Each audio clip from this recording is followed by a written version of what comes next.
Okay, good morning mga Karpi. Magbibigay lang tayo ng tips, no? Marami kasi nagtatanong, lalo na yung mga nagpapalit ng karburador.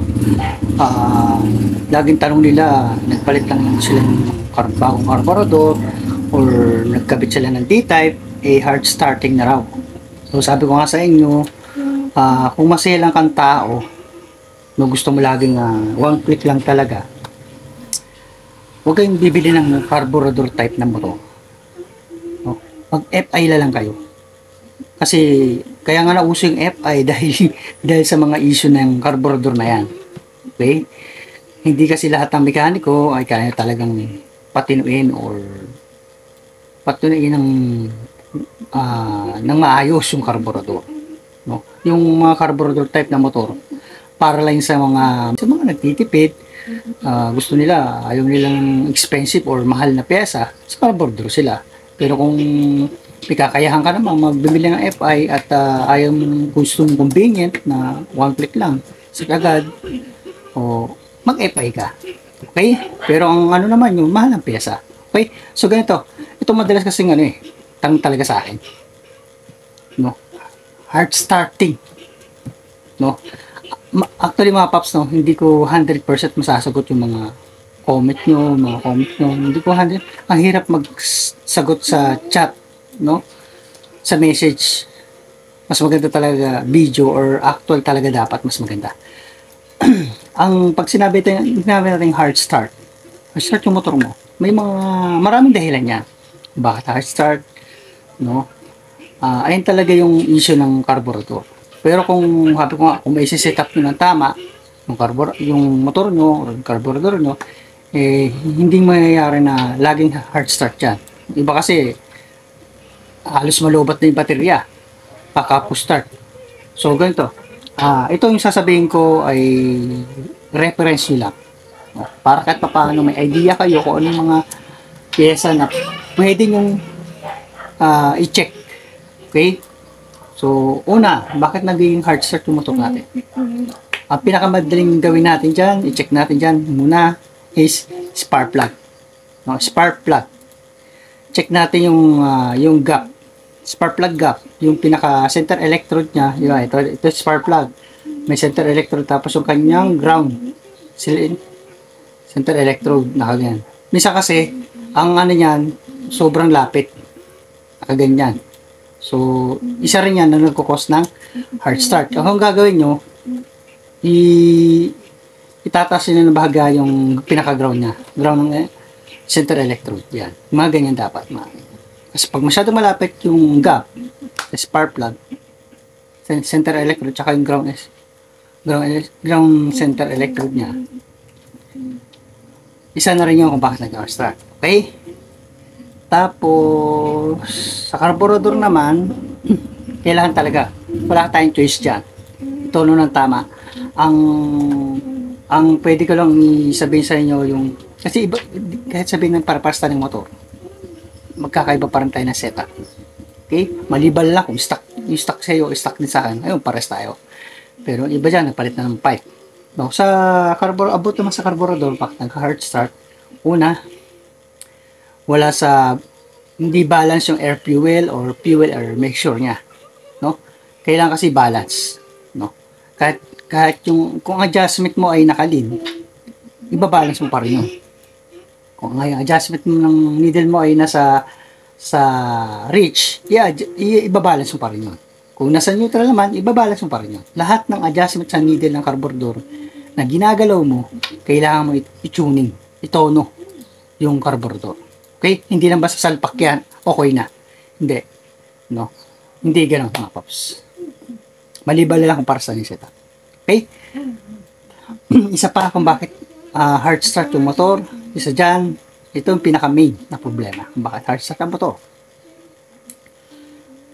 Yung tinatawag natin, meron kasi tayong tinatawag sa makina na engine timing. No? Kahit anong gawin mo, pag wala sa timing yung makina, kahit anong gawin mo dyan, hindi yan start ng ganung kabilis. Kasi nga, wala sa timing eh. Checkin mo yung timing. So, hayaan nyo, pag nagkaroon ako ng panahon or ng time, i-ano ko sa inyo, i-share ko sa inyo yung sa video yung ano yung ibig sabihin kong timing. Okay? Timing ng makina. Okay? Ganon. Timing ng makina. Engine timing. Okay? Tapos, isa pa, yung bulb clearance. Yan, isa pa yan. Oh, pag hindi maayos ang bulb clearance, timing, bulb clearance, useless lahat yan. Talaga, hard starting talaga yan. Okay? Tapos, meron pa eh. I forget pa. Teka lang. Ano pa ba? Mga papsa, kung meron pa kayong may mga dadagdagin sa comment nyo na lang, no? I-share natin sa mga kapwa nating rider, no? I-share natin kung may idea. Kung kulang yung nasabi ko, pwede nyo i-share sa comment. No? I-share nyo na lang. Huwag nyo na akong ibas.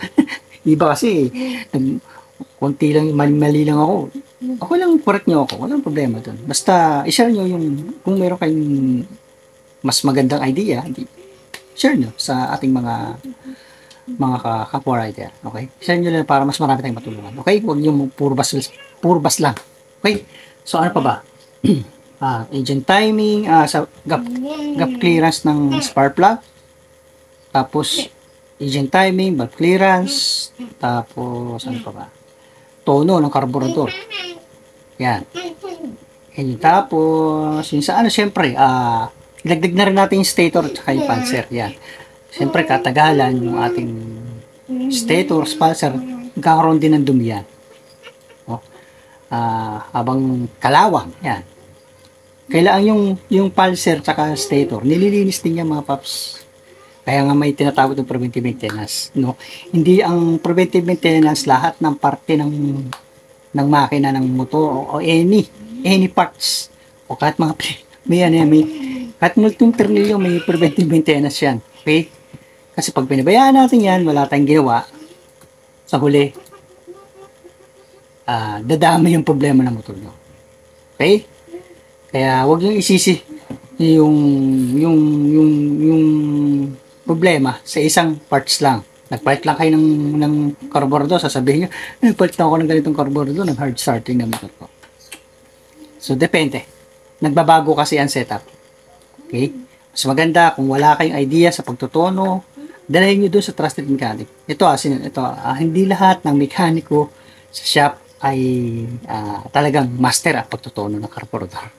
No, hindi naman pagpunta nyo doon, hindi naman sasabihin nila, sir, di ko kayang ito. Hindi naman yan sasabihin. Pipihit-pihit lang sila dyan. Pihit-pihit lang gagawin yan. Ang ano lang sa kanila, mapaandar lang nila. Ayos na yun. Tono na yun. Okay? Pero hindi yun. Okay? Apakahirap makahanap ng isang mekaniko na gagawin ng maayos o pati tinuin yung motor nyo na hindi matino. Yun, no? So, yun lang mga paps, ingat lang tayo. Hanap tayo. Kung may nakakita na tayo ng matinong mekaniko na talagang doon na tayo para maalagaan yung ating mga motor. Okay? Tapos, ano pa ba? Sa wiring, no? Check nyo rin yung wiring, no?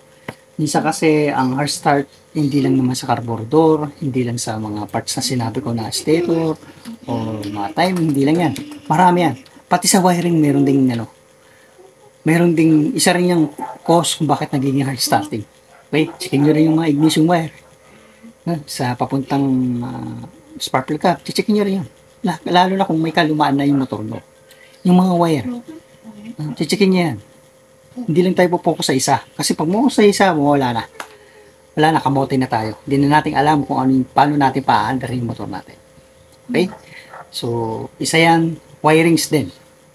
No, kung yung motor natin ay mayroong scooter, no, mayroong tinatawag tayong kill switch, no, minsan isa rin yan, yung kill switch na yan, kasi katagalan yung mga corrosion sa button switch or pinaka on and off ng kill switch o pinakasakit, nagkakaroon ng corrosion yan. So minsan magugol ka, akala mo naka-duktong, pero pag hinahila mo, napuputol agad, no. Na-experience ko na yung mga paps. Okay? Checking nyo rin yung wiring. Yung mga trigger na tinatawag. No? Pag nag-brake tayo, dapat may trigger, umiilaw yung letter P, lalo sa passion, no? Yan, mga ganun, trigger. Chuchukin niya yan. So, maraming dahilan, mga paps. So, hindi ko kayang isa-isahin pa. Yung mga sinabi ko, para lang kayo magka-idea, no? So, yun lang mga paps. So, mahaba na yung video, baka maboring na ka sa panonood sa akin. So, sana nakatulong tong video na to at sana may napulot kayong kaalaman. Okay? Mga paps, ang hard starting ay hindi lang sa carburetor. Napakadami. Carburetor, timing ng makina, sa valve clearance, sa spark plug, sa wiring, at iba pa. Napakadaming dahilan. Kaya, huwag tayong magpo-focus lang sa isang problema. Step by step. I-analyze natin. No, lalo na yung mga nagdi-DIY. No? Okay lang mag-DIY. Basta ipunin niyo yung kaalaman nyo. Mas maganda nga, kayo na mismo gumagawa ng motor nyo eh. Para nakatipid na kayo, natuto pa kayo. Okay? So, yun lang mga paps, mga ka-RP, maraming salamat sa tiwala nyo at supportan nyo sa channel ko. At sana patuloy nyo akong suportahan at para maganahan naman tayo sa paggawa ng mga video. So, yun lang. Abang-abang lang tayo sa mga video natin. Maraming salamat. Ingat kayo lagi. Ride safe. Bye-bye.